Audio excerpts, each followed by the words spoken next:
आज आमचे सकाळीच खूप भांडणं झाले ना, त्यातून मला एक बेनिफिट भेटतं. मला कुठंतरी फिरायला भेटतं, नाहीतर मला चॉकलेट खायला भेटतं. मी त्यांच्यासोबत बोलतच नव्हते. मी कॉल पण नाही केला आणि एकदम असे रुसून बसले होते त्यांच्यासोबत. मग मी काय बोललो, तुम्ही मला कुठेतरी घेऊन चला, मग मी तुमच्यासोबत बोलेन. ते बोलले, ठीक आहे, तू पटकन आवरून ठेव घरातलं सगळं, आपण जाऊया कुठेतरी बाहेर फिरायला. एका दीदीची मला कमेंट आली होती. ती बोलत होती, दीदी तुझी एज काय आहे आणि तुझी लव्ह स्टोरी सांग ना. तर माझी एज 21 आहे आणि मी लवकरच लव्ह स्टोरीचे व्हिडिओ टाकणार आहे. त्यानंतर घरातले सगळे कामं पटकन आवरून घेतले आणि त्यानंतर माझं आवरायला घेतलं आणि नेहमीसारखंच मला आवरायला खूप लेट झालं. त्यानंतर आम्ही निघालो आणि ते काय बोलले, आपण झुडिओमध्ये जाऊया. आणि झुडिओमध्ये गेल्यावर मला सांगितलं का मी मूवीचं तिकीट पण बुक केलं आहे. मी डायरेक्ट शॉक झाले. त्यानंतर पुष्पा 2 मूवीचं तिकीट बुक केलं होतं.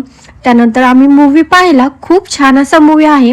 आणि इंटरव्हलमध्ये आम्ही पॉपकॉर्न घ्यायला गेलो आणि थिएटरच्या जसं बाहेर आलो तसं एवढी थंडी वाजत होती ना, आणि आम्ही काहीच नेलं नव्हतं, स्वेटर वगैरे. खूप थंडी वाजली आम्हाला जाताना. त्यानंतर घरी जाताना आम्ही चायनीज घेऊन गेलो आणि ते खाल्लं आणि असा होता माझा आजचा दिवस. थँक्यू.